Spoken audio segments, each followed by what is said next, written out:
Good morning friends. અત્યાર સુધી આપણે મેન્ડલે કરેલા પ્રયોગો, એક સંકરણનો પ્રયોગ, દ્વિસંકરણનો પ્રયોગ, એક સંકરણના પ્રયોગ પરથી આપેલા નિયમો, વિશ્લેષણનો નિયમ, પ્રભુતાનો નિયમ, દ્વિસંકરણના પ્રયોગ પરથી આપેલા નિયમો, મુક્ત વિશ્લેષણનો નિયમ જેવી ચર્ચાઓ આપણે કરી. આટલે સુધીની જે વાત છે ને એ મેન્ડલે કરેલા સંશોધનો, વટાણાના છોડના આધારેની મદદથી મેન્ડલે કરેલા જે તે સંશોધનો છે ત્યાં સુધીની વાત મર્યાદિત છે. આટલે સુધી એના સંશોધનો કર્યા હતા.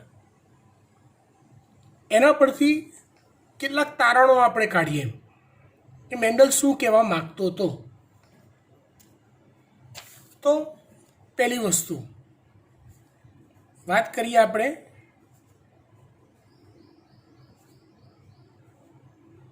મેન્ડલના તારણો.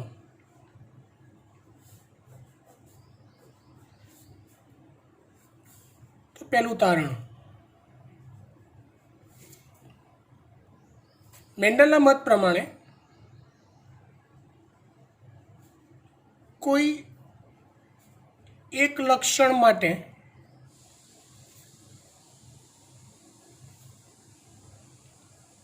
સજીવ પાસે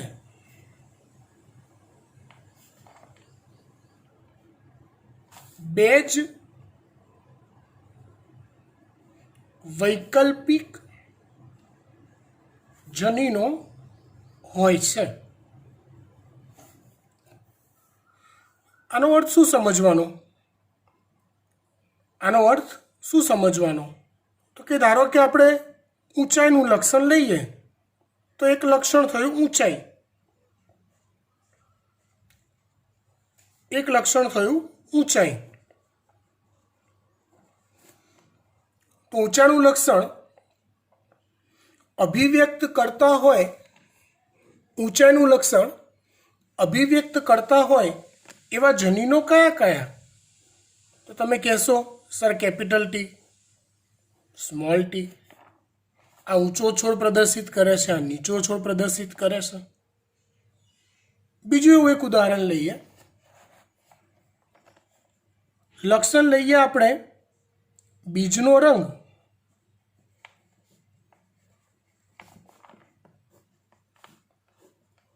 તેના માટેના બે વૈકલ્પિક જનીનો.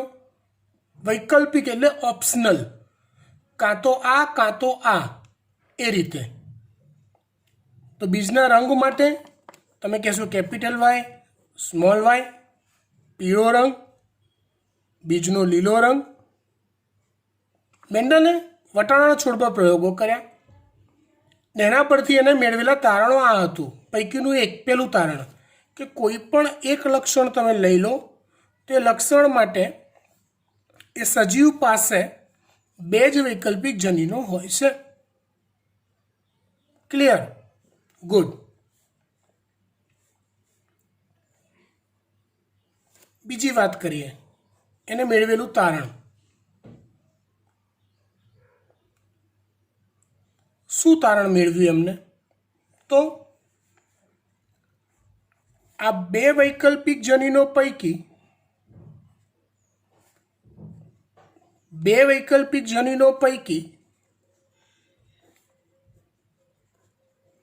એક જનીન પ્રભાવી તરીકે અને એક જનીન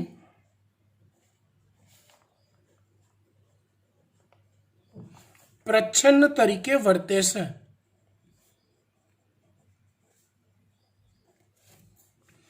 કોઈ પણ એક લક્ષણ માટે સજીવ પાસે બે વૈકલ્પિક જનીનો હોઈ શકે. રાઈટ? એ બંને પૈકી કોઈ એક જનીન પ્રભાવી તરીકે વર્તતો હોય, બીજો પ્રચ્છન્ન તરીકે વર્તતો હોય. ઇટ મીન્સ સિમ્પલી બીજા નંબરનું તારણ એ પ્રભુતાનો નિયમ દર્શાવે છે.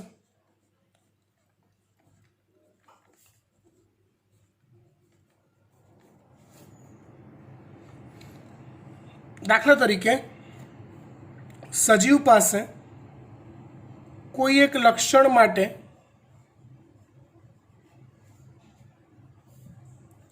આ જનીન બંધારણ હોય તો એક જનીન પ્રભાવી તરીકે વર્તે, બીજો પ્રચ્છન્ન તરીકે વર્તે.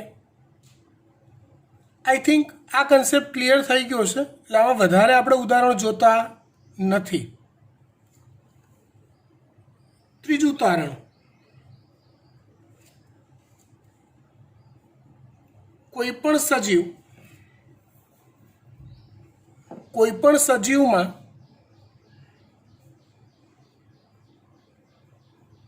લક્ષણ માટે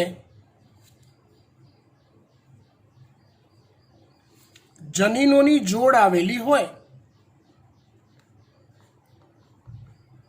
સિમ્પ્લિફાઈ, સજીવ લક્ષણ માટે યુગ્મ જનીન ધરાવે છે એવું કહેવાય. અને એ સજીવમાં જ્યારે પ્રજનન કોષોનું નિર્માણ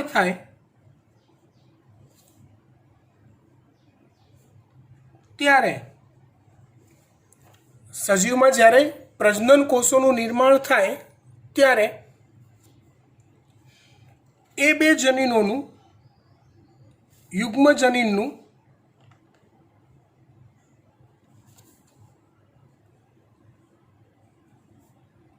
વિશ્લેષણ થાય છે.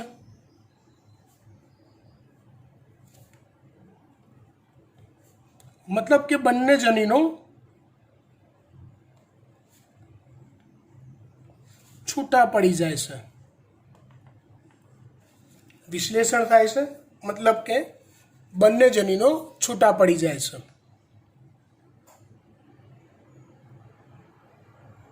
ખબર પડી વાત?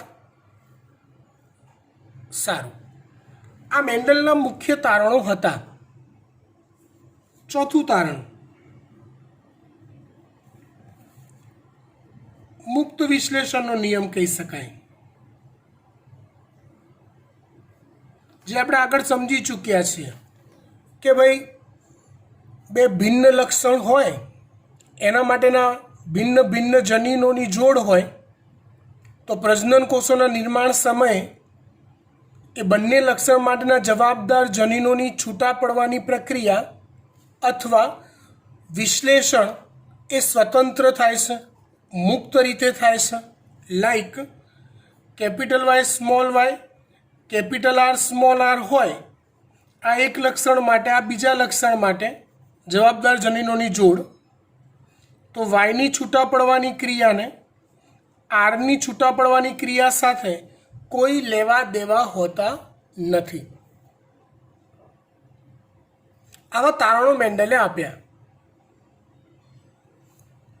હકીકતમાં આપણી જે દુનિયા છે ને એ વિવિધ ઘણા બધા પ્રકારની અજાયબીથી ભરેલી છે. ઇવન તમે ચલો યાદ કરો, કેમેસ્ટ્રી ભણતા હો તો કેમેસ્ટ્રીમાં પણ દર બીજા ત્રીજા લેક્ચરમાં ક્યાંક ને ક્યાંક એવું આવે કે ફલાણું ઢીકણું તત્વ એ અપવાદમાં આવે છે. આ નિયમ લાગુ પડે પણ આને એ નિયમ લાગુ ના પડે, અપવાદ છે. તો સજીવ સૃષ્ટિ પણ આવા અપવાદોથી અથવા વિવિધતાથી ભરેલી છે. મેન્ડલે આ તારણો આપ્યા, પણ જરૂરી નથી કે આવા જ આનુવંશિકતાના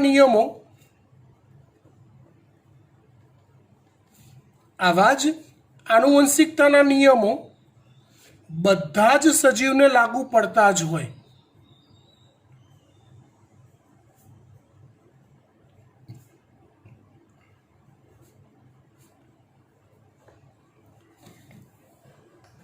એટલે મેન્ડલ ગપ્પીદાસ હતો એવું કહેવાય? ના, સહેજ પણ ના કહેવાય. એ રિસ્પેક્ટેબલ જ કહેવાય. એકચ્યુઅલી થયું શું બેટા સમજો, મેન્ડલે ભલે તારણો આપ્યા, વટાણા છોડો પ્રયોગો કર્યા, પણ સૌથી મોટું કામ મેન્ડલે શું કર્યું હતું તો કે મેન્ડલ પછીના ક્રમના જે વૈજ્ઞાનિકો હતા ને એ વૈજ્ઞાનિકોને એક દોરી સંચાર કર્યો. મતલબ આનુવંશિકતા માટે પ્રયોગોની સ્ટાઇલ કઈ હોવી જોઈએ, આનુવંશિકતા કઈ સ્ટ્રેટેજીથી કઈ મેથડથી તમે જાણી શકશો, એ મેન્ડલે બધાને શીખવાડ્યું એને આ પ્રયોગોની સ્ટાઇલ પરથી. એટલે ત્યાર પછીના ક્રમના વૈજ્ઞાનિકોને આનુવંશિકતા અથવા પેઢી દર પેઢી ઉતરતા વારસાઓને સમજવા માટેની એક મેથડ હાથમાં આવી ગઈ અને એટલે જ જનીન વિદ્યાનો ઉદ્ભવ થયો. બાકી તો યાર કેવી હાલત હતી ખબર છે, મેન્ડલના આગળના ક્રમના જે વૈજ્ઞાનિકો હતા ને એ બધા ગોથા ખાતા હતા. એમને પોતાને જ કશી સમજણ નથી પડતી ને કે સારું આ વારસો છે શું, એક પેઢીમાંથી બીજી પેઢીમાં લક્ષણો આવી કેવી રીતે જાય છે, કંઈ સમજણ જ નહીં પડતી. એવું થતું હતું. બિકોઝ ઓફ ઓનલી મેન્ડલના પ્રયોગો પરથી ત્યાર પછીના ક્રમના વૈજ્ઞાનિકોને એ બેનિફિટ થયો કે પ્રયોગો કઈ સ્ટાઇલથી કરવા એની સમજણ પડવા લાગી. હવે આપણે એવા કેટલાક ઉદાહરણ લઈએ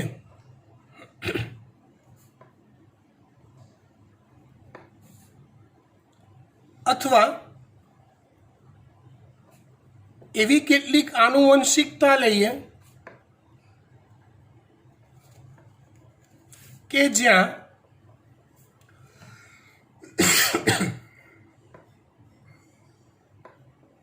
મેન્ડલનો નિયમ, આજે આપેલા નિયમો કે તારણો જે છે બધા એ નિયમ કે તારણ લાગુ ન પડતા હોય, અથવા એવું કહી શકાય કે મેન્ડલના તારણો ત્યાં ખોટા સાબિત થતા હોય. એવા કેટલાક વિશિષ્ટ કિસ્સાઓ વિશે આપણે ચર્ચા કરીએ. બરાબર.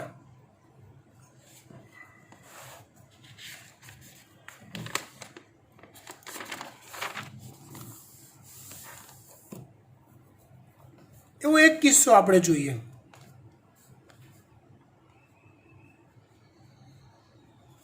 અપૂર્ણ પ્રભુતા. જો આ ચાલુ કરતા પહેલા એક વાત તમને સમજાવી દઉં. મેન્ડલે કરેલા પ્રયોગો એ ચેપ્ટરનો પહેલો અધ્યાય કહેવાય. હું ફરી એકવાર ચોખવટ કરી દઉં, તમે ભૂલી ગયા હો તો હું ટેક્સ્ટ પ્રમાણે બોર્ડની એક્ઝામમાં રિઝલ્ટ લાવવા માટે લાઇન ટુ લાઇન નથી ચલાવતો. હું નીટમાં MCQ તમે સારી રીતે સોલ્વ કરી શકો એ પર્પઝથી ચેપ્ટર ચલાવડાવી રહ્યો છું. બરાબર. એટલે ચેપ્ટરને 3 ભાગમાં વહેંચાય. એક ભાગ પૂરો થયો, બીજો ભાગ હવે સ્ટાર્ટ કરીએ છીએ આપણે. આ પતશે એટલે હું તમને ફરીવાર સમજાવીશ કે બીજો ભાગ હવે પૂરો થયો, પછી ત્રીજો ભાગ આવશે ચેપ્ટરનો. ચેપ્ટર લેન્ધી છે એટલે તમે અપૂર્ણ પ્રભુતા વિશે સમજવાનું ચાલુ કરો ને એ પહેલાં આગળનું જેટલું પણ ચલાવેલું છે ને, જેટલું પણ, એ બધું તમારે ક્લિયર કરેલું હોવું જોઈએ. બધું જ તમારા મગજમાં રમતું હોવું જોઈએ. તો જ તમને અપૂર્ણ પ્રભુતાથી આગળ ચેપ્ટર સમજવાની બહુ જ મજા આવશે. જોઈએ અપૂર્ણ પ્રભુતા શું છે. આપણે આ અપૂર્ણ પ્રભુતાને છે ને થોડુંક અલગ રીતે ભણીએ. આપણે વૈજ્ઞાનિકોએ ટેક્સ્ટની લેંગ્વેજમાં જે આપ્યું છે એ રીતે હું નહીં ચલાવું, પણ એક ઇમેજિનેશન મેથડથી શીખવાડીશ, તમને સમજવાની મજા આવે એવું. મેન્ડલે તો બધા પ્રયોગો કરી દીધા, કર્યા પછીના આવા બધા તારણો આપી દીધા. એટલે ત્યાર પછીના ક્રમના વૈજ્ઞાનિકોએ શું કર્યું ખબર છે? મેન્ડલે લખેલી બુક્સનો અભ્યાસ કર્યો અને પછી મેન્ડલે વટાણાનો છોડ પસંદ કર્યો હતો ને, તો અલગ અલગ વનસ્પતિઓ લઈ પ્રયોગો દે ચાલુ કરી દીધા કરવાના. સેમ મેન્ડલની મેથડથી પ્રયોગો કરવાના ચાલુ કરી દીધા.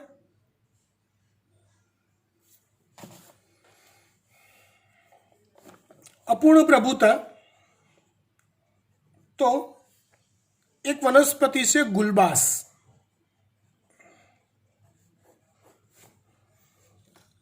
વનસ્પતિ છે ગુલબાસ, અથવા એને કહેવાય, બીજું નામ છે એનું મિરાબિલિસ જલાપા. ગુલબાસ અથવા મિરાબિલિસ જલાપા.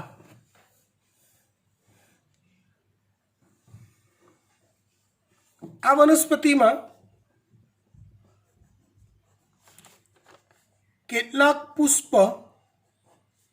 કેટલીક વનસ્પતિ એવા હોય કે જેમાં પુષ્પ લાલ રંગ ધરાવતા હોય, કેટલીક વનસ્પતિ એવી હોય કે જેમાં પુષ્પ સફેદ રંગ ધરાવતા હોય. મતલબ કોઈક છોડ એવો હોય કે જે લાલ પુષ્પ ધરાવતા હોય, એના પર આવતા બધા જ પુષ્પ લાલ રંગના હોય. કોઈક ગુલબાસના છોડ એવા હોય જેમાં બધા જ છોડ પર સફેદ પુષ્પ આવતા હોય. નથી એવું આવતું કે કેટલાક ગુલાબના છોડ પર લાલ પુષ્પો આવતા હોય, કેટલાક ગુલાબના છોડ પર પિંક પુષ્પ આવતા હોય, કેટલાક પર સફેદ પુષ્પ આવતા હોય. એવું ગુલબાસમાં આવા બે અલગ અલગ પ્રકારના પુષ્પ ધરાવતા છોડ હતા.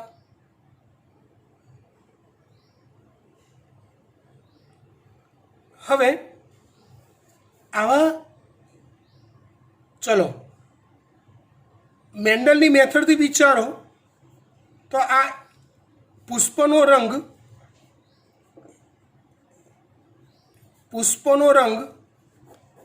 એક લક્ષણ થયું. તો એની બે પ્રકારની અભિવ્યક્તિ થઈ, લાલ પુષ્પ અને સફેદ પુષ્પ. જેમ ઊંચાઈના લક્ષણમાં ઊંચો છોડ ને નીચો છોડ, એમાં પુષ્પનો રંગ લાલ પુષ્પ સફેદ પુષ્પ ગુલબાસમાં.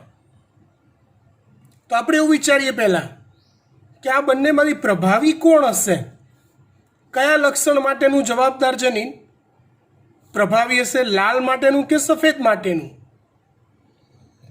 તો કેવી રીતે નક્કી કરી શકાય? તો કે મેન્ડલે જે એક સંકરણનો પ્રયોગ કર્યો હતો એ સ્ટ્રેટેજી અપનાવો. તો કે એના માટે શું કરવું પડે? તો કે શુદ્ધ છોડ લેવો પડે લાલ પુષ્પનો, જેના માટે સંજ્ઞા આપણે લઈએ RR. એ હે માર્યો લોચો મેં. બાપરે, શું લોચો વાગ્યો કહો તો? કે સાહેબ હજી તમને ખબર નથી કે આ પ્રભાવી છે કે પ્રચ્છન્ન, આ પ્રભાવી છે કે પ્રચ્છન્ન, તે પહેલાં તમે આ સંજ્ઞા લખી કેવી રીતે શકો? જો તમને ખબર પડે કે ભાઈ F1 પેઢીમાં આ બંને વચ્ચે પ્રજનન કરાવીએ છે, પરફલન કરાવો છો, શુદ્ધ લાલ પુષ્પ ધરાવતા છોડ અને શુદ્ધ સફેદ પુષ્પ ધરાવતા છોડ વચ્ચે જો પ્રજનન કરાવો છો, અને F1 પેઢીમાં જો તમને બધા લાલ પુષ્પો મળે તો એ પ્રભાવી, બધા સફેદ પુષ્પો મળે છે તો આ પ્રભાવી. સાચી વાત ને? હાલ આપણે કોઈ સંજ્ઞા લખતા નથી. તો લાલ પુષ્પ ધરાવતા છોડ અને સફેદ પુષ્પ ધરાવતા છોડ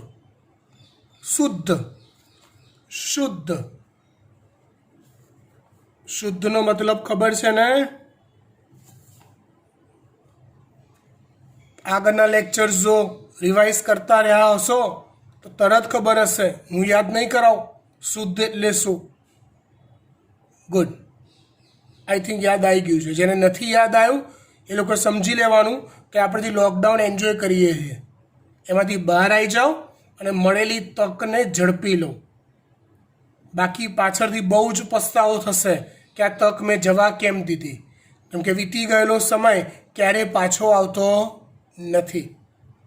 જે ટાઈમ છે, જે સમય છે, એનો પૂરેપૂરો ઉપયોગ કરી લેવો જોઈએ. આપણી ફેવરમાં, આપણી જાતની ફેવરમાં. બરાબર, ફાઇન.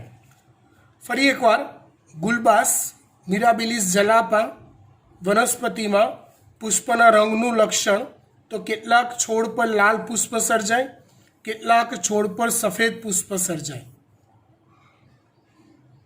ઓકે, હવે જો એ સંજોગોમાં બંને વચ્ચે પરફલન કરાવવામાં આવે છે, આપણે મેન્ડલની સ્ટાઇલને અનુસરીએ છીએ, તો F1 પેઢીમાં એક આશ્ચર્યજનક ઘટના બની. જેટલા પણ છોડ મળ્યા ને, જેટલી પણ વનસ્પતિ મળીને, એ બધી વનસ્પતિમાં પુષ્પ ગુલાબી રંગના જોવા મળ્યા.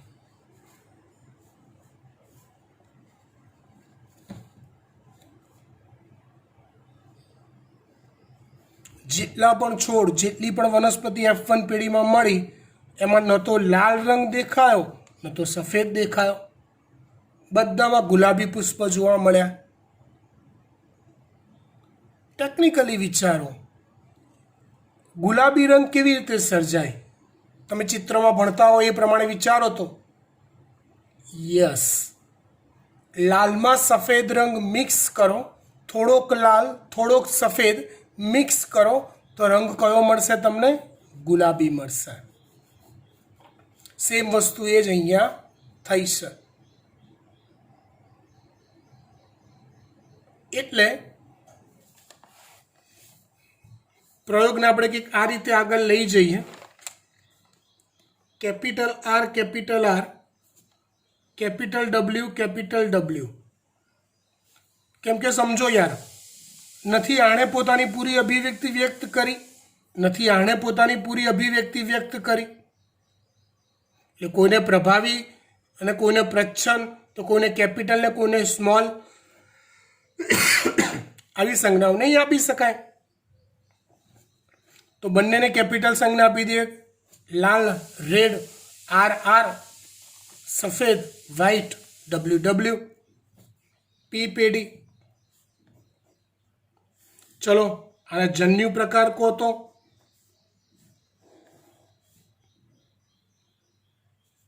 એક જ પ્રકારના આવશે. આ સમજ પડી જવી જોઈએ. હવે જન્યુ એટલે પ્રજનન કોષ. અહીંયા જન્યુ પ્રકાર કેટલા આવશે? એક જ પ્રકારના, કેપિટલ ડબલ્યુ પ્રકારના આવશે. F1 પેઢી. પ્યુનેટ સ્ક્વેર બનાવો. પ્યુનેટ સ્ક્વેર, પ્યુનેટ યાદ આવી ગયું? ગુડ. કેપિટલ આર એક જગ્યાએ, કેપિટલ ડબલ્યુ બીજી જગ્યાએ, આડી લાઈન ઊભી લાઈનમાં અહીંયા આવશે આર ડબલ્યુ. તો બંને જનીનો જ્યારે, સમજો બરાબર, બંને જનીનો જ્યારે એક સાથે વારસામાં ઉતર્યા, બંને જનીનો જ્યારે એક સાથે વારસામાં ઉતર્યા, ત્યારે કોઈ જનીન પ્રભાવી પૂરેપૂરો કે કોઈ જનીન પ્રચ્છન્ન પૂરેપૂરો હોતો નથી. બંને જનીનો પોતાની મિશ્ર અભિવ્યક્તિ વ્યક્ત કરે છે. લાઈક બકા, ન તો હું પ્રભાવી, ન તો તું પ્રભાવી.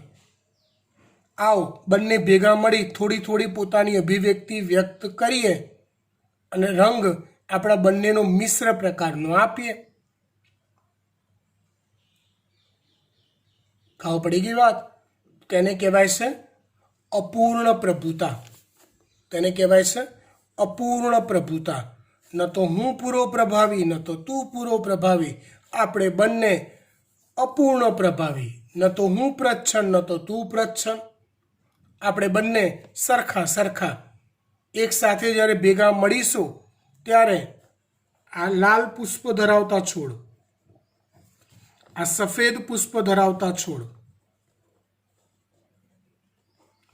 તો F1 પેઢીમાં આવશે કેવા? તો કે ગુલાબી પુષ્પ ધરાવતા છોડ. મેન્ડલ પ્રમાણે પ્રયોગ પૂરો કરીએ તો આનું સ્વફલન કરવાનું. RW સાથે સેમ બંધારણ આવશે એટલે. તો હવે આના જન્યુ પ્રકાર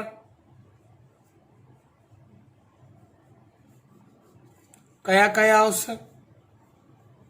કેપિટલ R, કેપિટલ W, બે પ્રકાર. કેપિટલ R, કેપિટલ W, બે પ્રકાર. એટલે ટોટલ પ્યુનેટ સ્ક્વેરમાં કેટલા ખાના આવશે? તો કે 4, 2, 2 એટલે 2 ગુણ્યા 2 એટલે 4 પ્રકાર આવશે.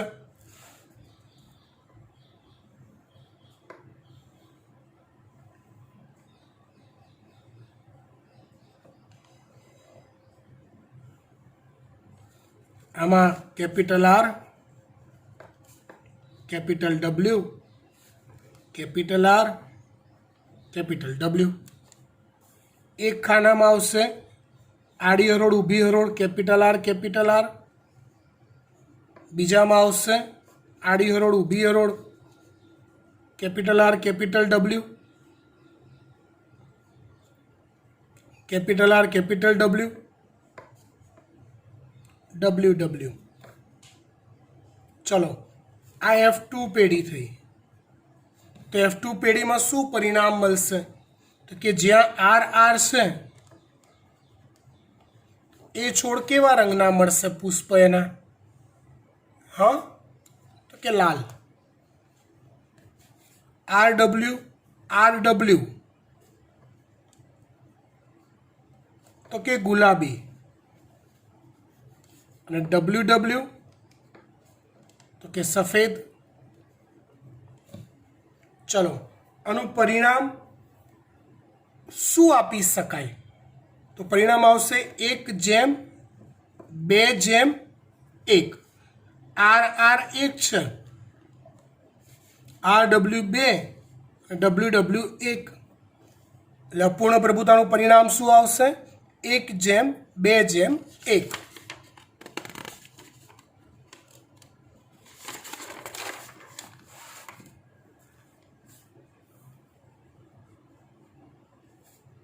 અપૂર્ણ પ્રભુતા નું F2 પેઢીમાં પરિણામ 1:2:1. લાલ, ગુલાબી, સફેદ. ખબર પડી વાત? ગુડ. હવે એક્ઝેક્ટલી અપૂર્ણ પ્રભુતા એટલે શું એને શબ્દોમાં જોઈએ તમારા સમજવા માટે. તો કે જ્યારે કોઈ એક લક્ષણ માટેના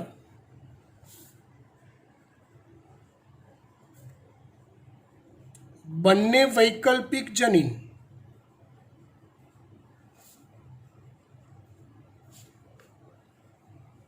એક સાથે વારસામાં ઉતરે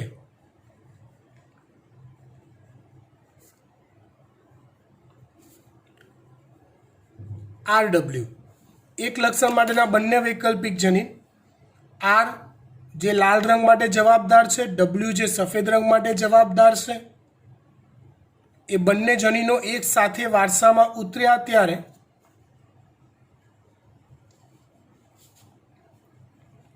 બંને જનીનો ન તો પ્રભાવી તરીકે વર્તે ન તો પ્રચ્છન્ન તરીકે વર્તે.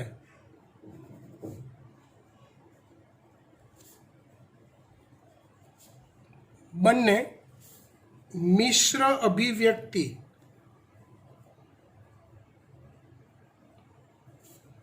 વ્યક્ત કરે છે. બંને મિશ્ર અભિવ્યક્તિ વ્યક્ત કરે છે જેને અપૂર્ણ પ્રભુતા કહે છે. જેને શું કહેવાય છે? અપૂર્ણ પ્રભુતા કહેવાય છે. હવે અહીંથી આગળ ચેપ્ટર ચલાવું એ પહેલાં એક એવી ઈચ્છા ખરી મારી કે અત્યાર સુધીનું જેટલું પણ ચલાયેલું છે ને બેટા, આજના લેક્ચરનું ભણી લો. આવતીકાલનો એક બીજો દિવસ તમને આપું છું. જેટલું પણ ચલાયેલું છે ને, જેટલું પણ, એ બધું એકવાર રિફર કરી લો, જોઈ લો, સમજી લો. હવેથી આ નિયમ થઈ જશે આપણો કે જેમ જેમ આગળ ચાલતું જશે તેમ તેમ ચેપ્ટરમાં તમારી કન્ટિન્યુટી રાખવા માટે પાછળનું તમારે રિફર કરતા રહેવું પડશે, તો આગળનું ખબર પડતી જશે, બાકી ભૂલાતું જશે. એટલે આવતીકાલ સુધીમાં આટલે સુધીનું ચાલેલું બધું જ રિફર કરી લો. આવતીકાલ સાંજ સુધીમાં હું તમને એક MCQની શીટ મૂકું છું ગ્રુપમાં. એ શીટ મૂકી હું એક પ્રકારે તારણ કાઢીશ કે તમે ચેપ્ટરમાં કેટલા તૈયાર થયા છો. બરાબર ને પછી આપણે આગળ પરમ દિવસથી આગળ લેક્ચર ટોપિક વાઇઝ જોઈશું. બાય.